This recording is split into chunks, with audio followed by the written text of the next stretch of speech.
What's up, everybody? It's your favorite podcast, Get a Bucket. I'm your host, Trey, and as usual, hope you're all having a wonderful, wonderful day. There was a lot that happened, in the basketball world since we last spoke, right? Shout out to the Baylor Bears on the men's side of college for winning. Shout out to Stanford on the women's side for winning. Two good programs.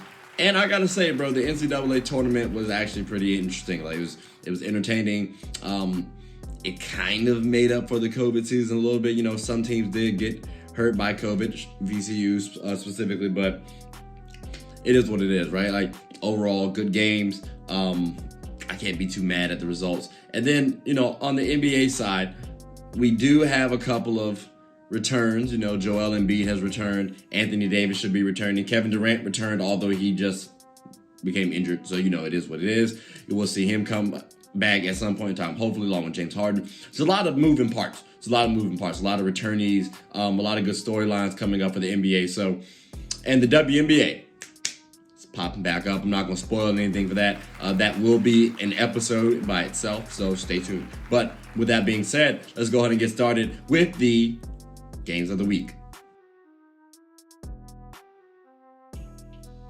All right, so my games of the week, ladies and gentlemen, you know what time it is. I'm going to list off my games of the week, and I'm going to give you 5 notable games to watch, all right? I'm going to give a little predictions in there as well.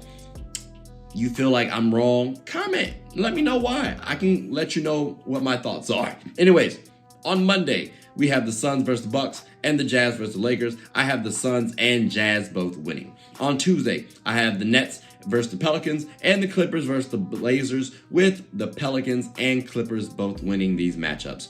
On Wednesday, I have the Suns versus 76ers and Nuggets versus Blazers, with the 76ers and the Blazers winning. On Thursday, I have Suns versus Celtics and 76ers versus Bucks, with both the Suns and the 76ers winning. On Friday, I have the Heat versus Hawks and Celtics versus Nets, with the Heat and the Nets winning.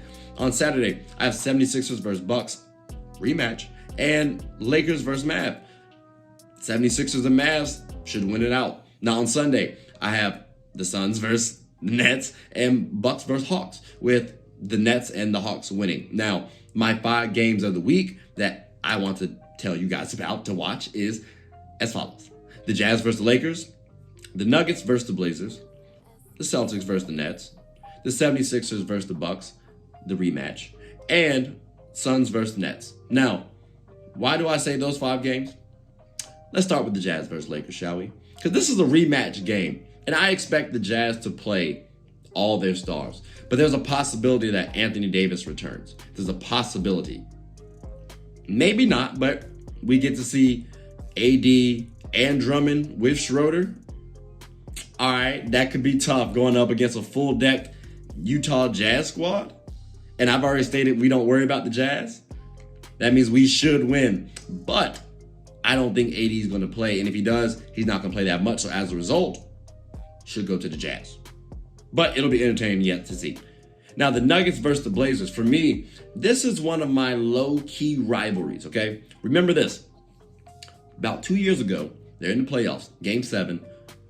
Blazers get the best of the Nuggets. All right, now the Nuggets have elevated, so have the Blazers. This should be 2 good teams, and the Nuggets just had a big injury. Meanwhile, the Blazers are recovering from injuries. So they're going like this a little bit. The Nuggets will eventually come back up and meet them at the same time, but with Jamal Murray being out, this should go to the Blazers.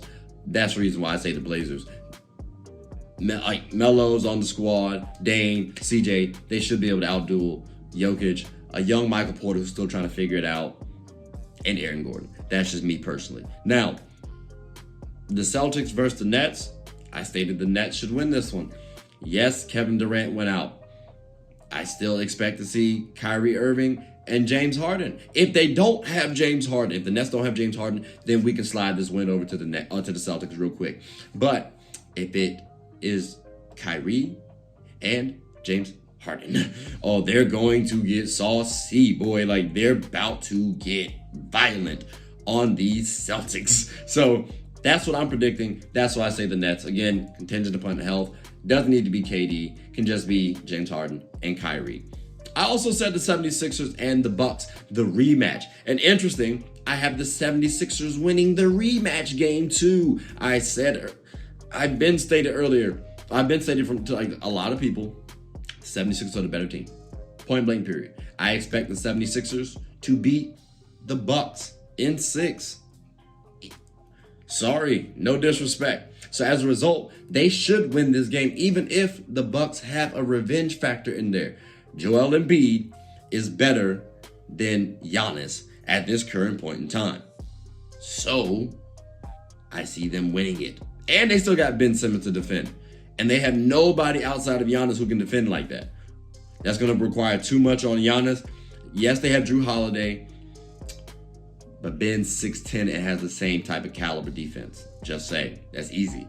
Now, I also stated the Suns versus the Nets. I have the Nets winning that game, and that's contingent upon James Harden coming back. I think James Harden and Kevin Durant could come back, so this could be a game where we see the big three come back for the Nets. If not, though, and if it's James Harden and Kyrie, that will be able to outduel Chris Paul and Devin Booker. And for me, I kind of want to see that because it's a rivalry between Chris Paul and James Harden, former teammates, had beef. And then you got two studs who can score the heck out of the ball in Kyrie and D-Book. So that's going to be a great matchup to watch. All these games are going to be thrilling. Hope you stay tuned. But let me know if I forgot to mention one. Are any of my predictions wrong? Let me know in your comment section below. Let's talk about it. I want to know your thoughts.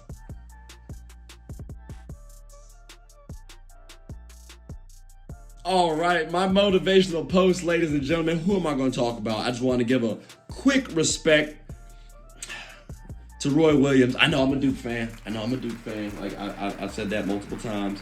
But he has had a well-decorated career. If you're a Duke fan, you have to appreciate Roy Williams because he gave us solid years of rivalry. Solid years of rivalry. So I appreciate him. And as a result, he has to be my motivational post. As you see on the screen, he says as follows: a smart man makes a mistake, learns from it, and never makes that mistake again.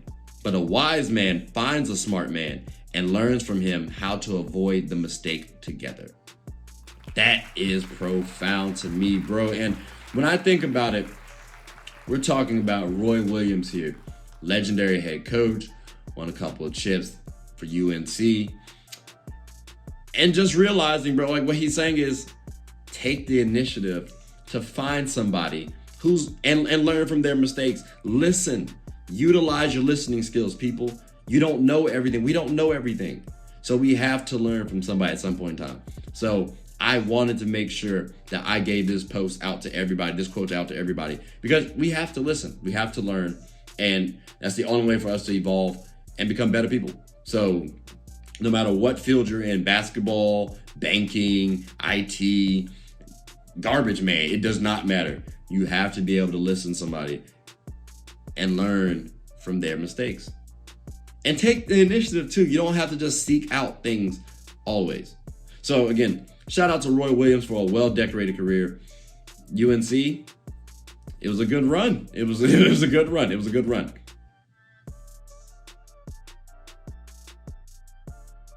All right, so my trivia post, what is it? Start, bench, cut. Yes, sir. That's what time it is, ladies and gentlemen. Oh, I'm so excited. Who am I going to bring up today? As you can see on the screen, we have a couple of people. We have Bam Adebayo, Karl Anthony Towns, and Julius Randle.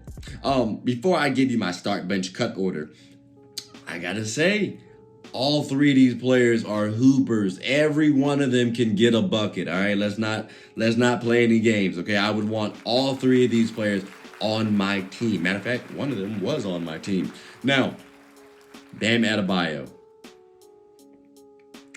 quality, versatile, big man, and he's kind of that hybrid power forward, center position. I look at him like a Ben Wallace, right? But just a little bit more versatile on the offensive end. So add Ben Wallace and Draymond Green in a sense. And we have Bam Adebayo. And that's kind of tough. Like that's kind of scary when you think about it. Okay? That's what we're talking about with Bam Adebayo, right? Karl Anthony Towns. Karl Anthony Towns. The boy can hit you at all three levels. So can Bam. So can Bam. And so can Julius. Karl Anthony Towns can hit you at all three levels. And it's scary. It's scary, bro. Like, the fact that my man can dominate a game. And if he just had a little bit more help, he would be all right. If his teams were a little bit more consistent, yeah, he could be a little bit more aggressive too. I understand that. I understand that. But as a coach, you gotta love his talent. And he's good on the offensive and defensive end. Like, this, to me, his talent screams Tim Duncan 2.0. Potential-wise. I'm saying potential-wise. I'm not saying he's going to be the greatest power forward that ever lived. I'm saying potential-wise. That's what type of talent we're talking about. Then we're talking about Julius Randle. And the boy is a stud. I'm talking about Zach Randolph meets LeBron James. I always stated, because he was on my Lakers, I always stated he is a mobile Zebo. And then this year, he developed more. He's become more consistent with his playmaking. I don't know whether or not his team just trusts him more. I've seen flashes where he can bring up the ball, make plays for people. I've seen that on my Lakers. So we know that Julius Randle's a stud. Now, to his credit, though, maybe not to his credit, but this is a unique year for him. So that would be my only knock on Julius Randle. So we got a knock on Julius Randle. We got a knock on Karl Anthony Towns. What's my knock for Bam? I don't think he's not the natural scorer the way Julius Randle or Karl Anthony Towns is. He's not. And mind you, we've seen all three of these players play in the same program, Kentucky. All of them went through Kentucky. So we've seen them collegiately and professionally. Bam's game in college was not on the level that's Julius Randle and Karl Anthony Towns. But in the NBA, he's turned it around a little bit. So there's a lot of back and forth going on, right? I know you're probably wondering, oh, he's just rambling now at this point. Who is he going to pick? I don't care no more, man. Who's your start bench cut, champ? All right. Calm down. Relax. Not playing. I'm starting Karl Anthony Towns. I'm benching Bam Adebayo, and I got to cut Julius Randle, bro. It's tough. Like, I love all three. All three can be on my squad at any point in time. But for me,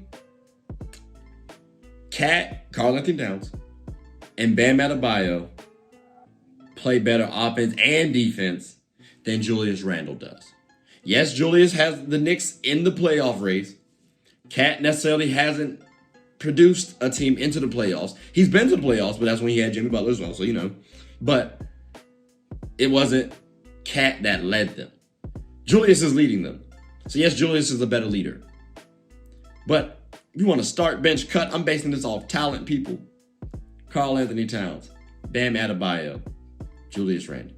Enough said. But I want to know your thoughts. Let me know in the comment section below. Who would you start, bench, and cut? I'm interested to hear.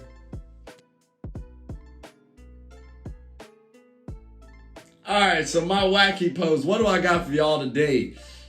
I got to keep it with UNC. Again, I'm a Duke fan, as y'all see. So, make sure that ain't fall. So, Hubert Davis. He's the new coach for the Tar Heels. All right, black man, respect. I appreciate that.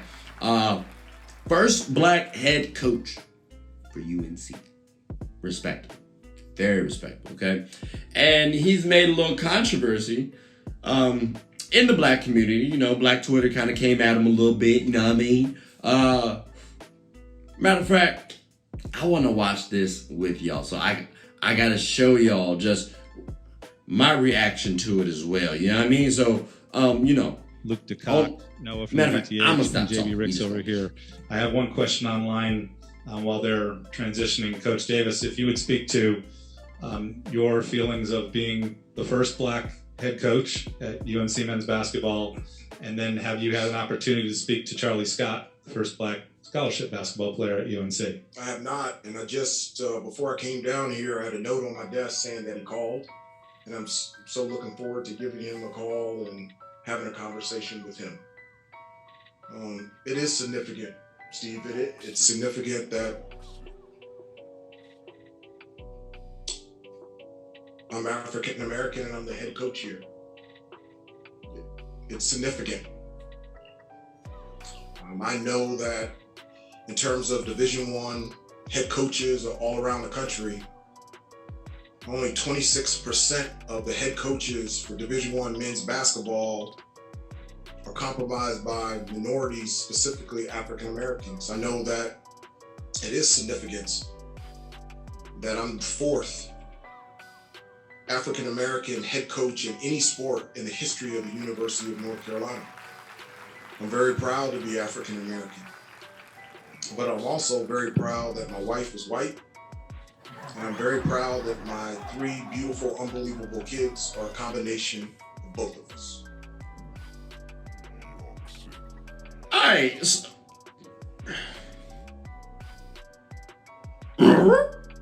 Like, what? Bro, that's not the... All right, so maybe y'all are looking at me like, what's my issue with this, right? It's the fact, dog, that he said, my wife is white and my kids are interracial. Like, nothing wrong with your wife being white. I have no issue with white people at all. I have no issue with interracial love. Like, love whoever you want to. My issue with is he answered the question and then threw on some extra mess that was like, you didn't need it. You did not need to state the color of your wife, champ. Didn't really need to bring them up unless you said you appreciate the support that she's brought in. Like, here's what I would have said. Something along the lines of, it's significant.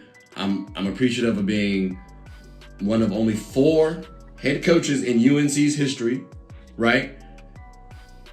26% of minority head coaches are 26% of African American head coaches are in the collegiate D1 level, and I'm now part of that ranking. Hopefully, we can further this agenda. And I'm also very supportive. I'm also very thankful of my wife, who has supported me along my journey, along with my beautiful kids. Like, they have continued to show passion. Like something along the lines of that, right? That I would have said that, not, oh, my white wife. And I know, okay, people are saying, oh, I bet you she was Black, you wouldn't have had an issue. And I kind of would, because it has no value to the question at hand. So there's no point in bringing it up. Like, there's no that. White, Black, Puerto Rican, Asian, blue, yellow, green, orange, like, I don't care, bro. I don't care. It wasn't necessary. It wasn't at all. So, Hubert, I don't know what to tell you, champ. I mean, like, you got a $5 million deal. Cool, got you. Wish you best. But, I mean, I know some people were like, hey, like, a couple of head coaches were probably looking like how Roy Williams was after they won 2016.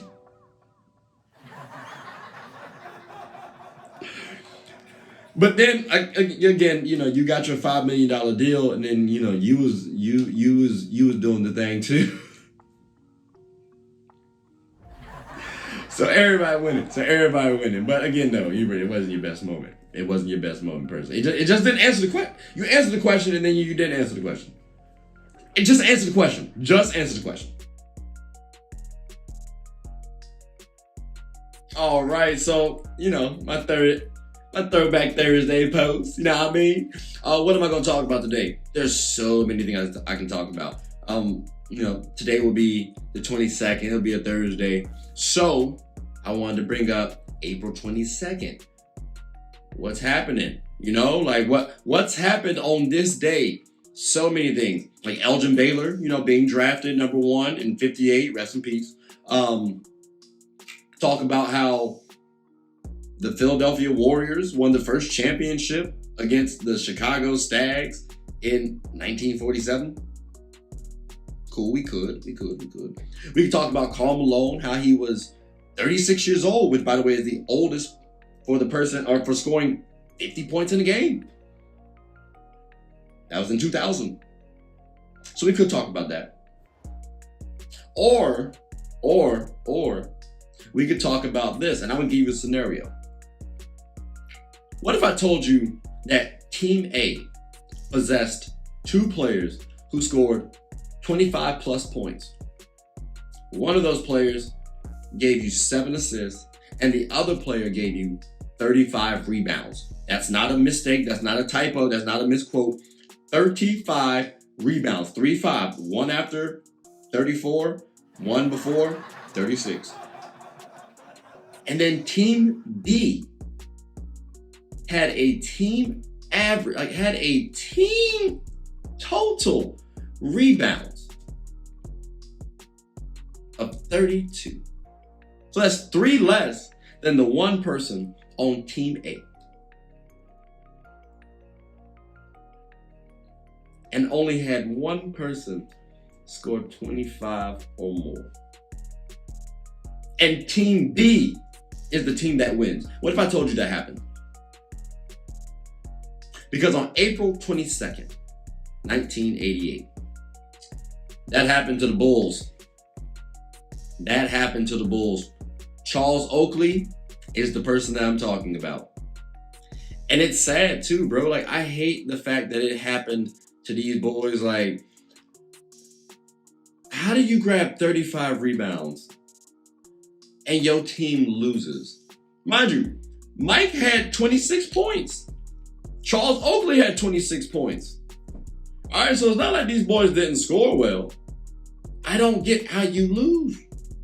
You had somebody else who dropped 18. Your bench didn't do too bad. I mean, Scotty gave you about 9. But the fact that that happened, ladies and gentlemen, that's wild. Because when you look at the box score for the Cavs, because that's who they played, the Cavs. The Cavs were a good team that season. Cavs were solid. They were solid. They were okay. I'm not going to say good. They were okay. But they're not better than the Bulls record-wise. So how do they win? You have Larry Nance, Mark Price, Ron Harper, Brad Daugherty gave you some points. All right, cool. I don't get it. That makes no sense. If anybody gets over 20 rebounds, you should win the game. Your team should be rallying behind you, getting you that W. It makes no sense. I hate when people get good stats like 50 point, 60 point, 70 point games, losing. What? Like, imagine if Kobe Bryant's 81 point game resulted in a loss. It would sound so much different. So much different.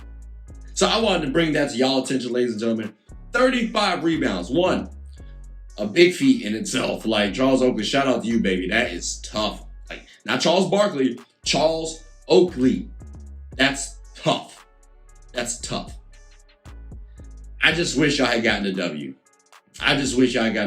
So maybe when you see MJ, if he ever talks trash, you can be like, hey, well, Mike, I mean, you could have helped me get that W when I had about 35 rebounds. I did my part. At least I had a double-double. You ain't have a double-double, champ. Maybe if we had about 3 more assists, we would have won. Oh, wait a second. You lost by 4 points. You get 3 more assists. That's at least 6 points. That means you win by 2. Talk to Mike about that one. Let him know he did you a disservice.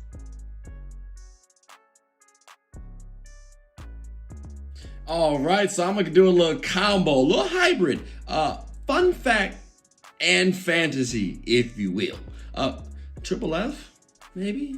Fun fantasy? Nah, that sounds a little... Never mind, let's move on. Anyways, that's what we're talking about, though.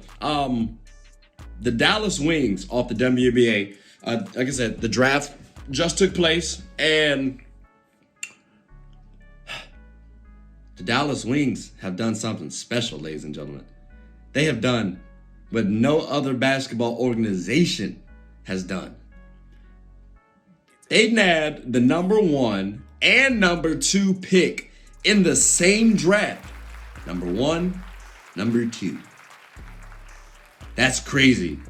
That's why it's never been done, ever, in the history. And number 1 pick for them was Charlie Collier. The second pick is Oakley. Now, these girls are actually hoopers. 6'4" and 6'5", respectively. Charlie, I think Nneka Ogwumike when I think her. Because she's like a big, versatile forward who she can bang with the 6'7", 6'8", if you will, because she has strength, right? But at the same time, she's still mobile enough to go at the forwards who are like 6'1". So I like her from that standpoint. Okay, I think that's going to be a great pick. I think that was a great pickup for them. Awak might be something special. We've never seen anything like Awak. Maybe Lisa Leslie meets Candace Parker, especially once she gets her strength up. Because Awak's already dunking in the game. Like we've already seen her dunking. So once she does that, let's throw in a little bit of Kevin Durant with that. Because she's hitting step backs, 3-pointers, like crossing up people. Bro, it's kind of wild. So the Dallas Wings have done something very, very impressive. The number 1 and number 2 picks. And low key, the number 2 pick could actually outperform the number 1 pick very easily. Very easily. So it got me to thinking, what number 1 and number 2 picks would I want to see play together?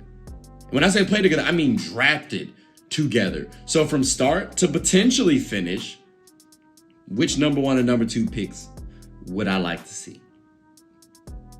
So I thought, let's go down the list for both NBA and WNBA. Quite fun, right? Quite fun. So as you see on the screen, my first pick would be Shaquille O'Neal and Alonzo Mourning. Now, we did see them play together on the Heat, but we did not see them play together. Imagine both Shaq and Lonzo, Big Zo, out there patrolling the paint, causing havoc. Nobody's scoring on the interior at all. Love to see it. Now, they would definitely need they would definitely need some shooters. But that would be a sight to behold. Championship? Questionable, but definitely entertaining to watch. Now, Greg Oden and Kevin Durant in 2007. If we're talking about a Greg Oden who does not get injured, do you know how dominant that team, not dominant, but do you know how good that team could at least be? Greg Oden was supposed to be the next big thing defensively.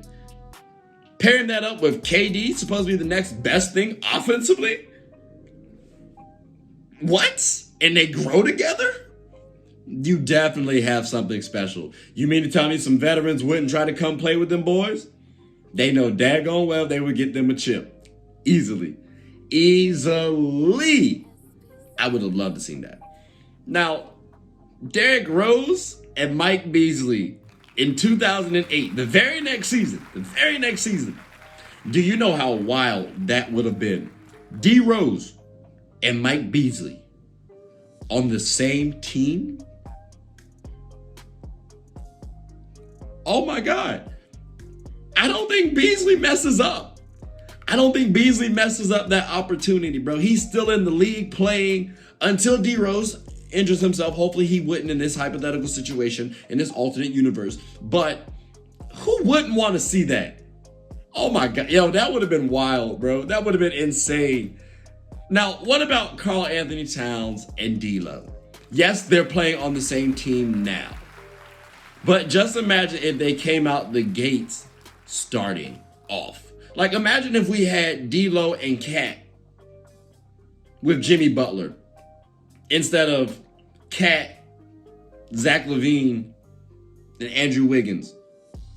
Or Cat, Andrew Wiggins, and Jimmy Butler. Do you know how solid that would have been? That would have been true. What?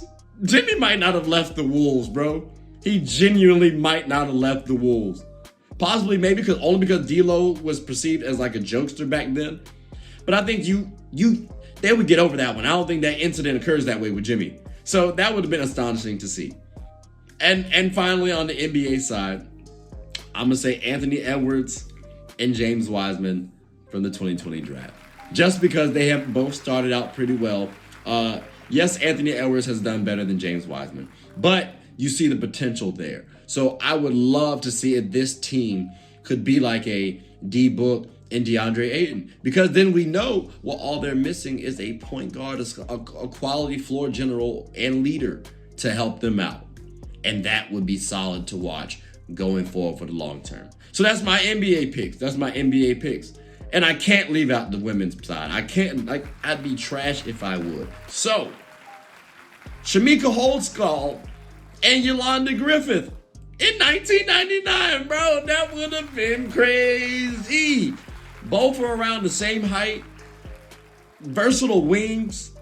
Well, I guess, Yolanda was a center. But I think she had the foot speed to get the job done if need be on the defensive end. So that would have been crazy. And all you need is another point guard to pair with that, or is a point guard, not another. You need a point guard to pair with that? Bro, it would have been wild. I would have loved to see that. How about Diana Taurasi and Elena Beard? Oh my God, what?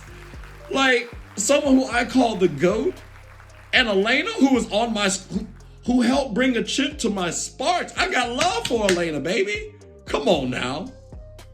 And she was a dog on the defensive end, bro. Like, if there was anybody who, not from a psychological standpoint, I don't think anybody can be like this person on the psychological standpoint for the WNBA, but defensive-wise, I always looked at her as like a Ron Artest. She can score a little bit too now.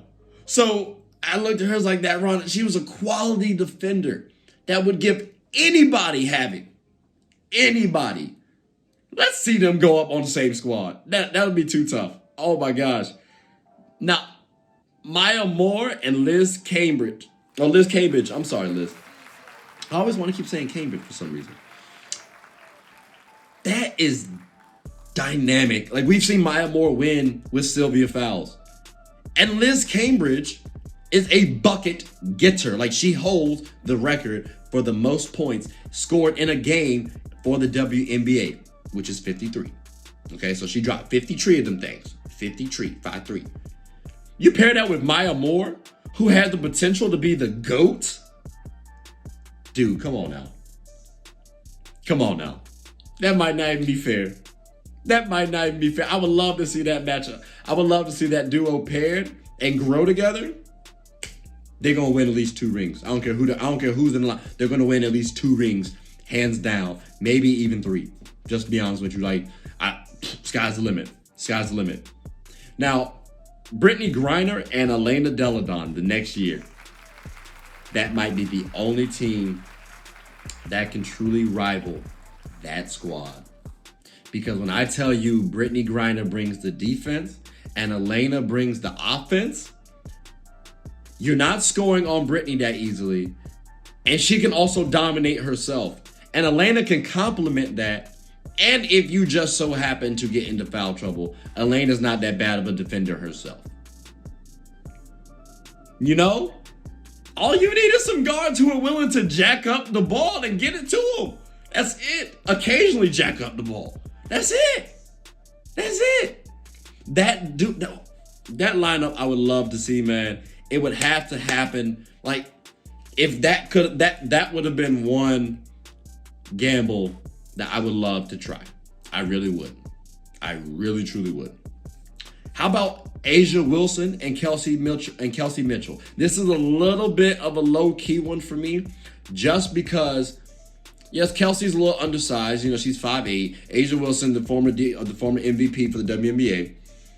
She could have used Kelsey this year. Like, if they had Kelsey, maybe if the Las Vegas Aces had Kelsey Mitchell, maybe Kelsey Mitchell brings them a chip. At least helps bring them a chip. Asia Wilson was missing a solid guard who was not scared. That's what I saw when they were going up against the Storm. Again, height-wise, that could have been an issue because the Storm are pretty good defensive and they're tall. But at least have good height on them. But this would have been a good matchup.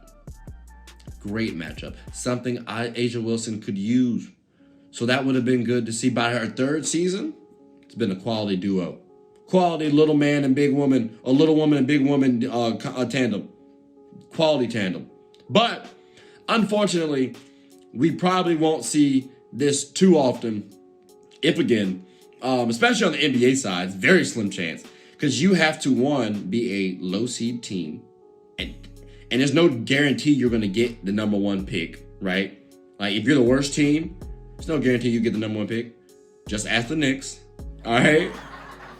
And then you got to find another team that's low and get their pick and hope they get the second pick. And their percentage is like 19 or 12 or something like that, bro. Like, it's not realistic. And then for the gambling you're going to have to give up your star young players for these type of draft picks. It's not worth the gamble. It's really not. So we're not going to see this again, probably, or at best case, for a while. On the WNBA or NBA side. Better chance on the WNBA side. Much better chance. Definitely not on the NBA. But I thought this was a great, interesting post. But, you know, let me know what y'all think in the comment section below. Did I miss anybody? Or do you guys think some of the people that I brought on my list should not have been listed? Let me know.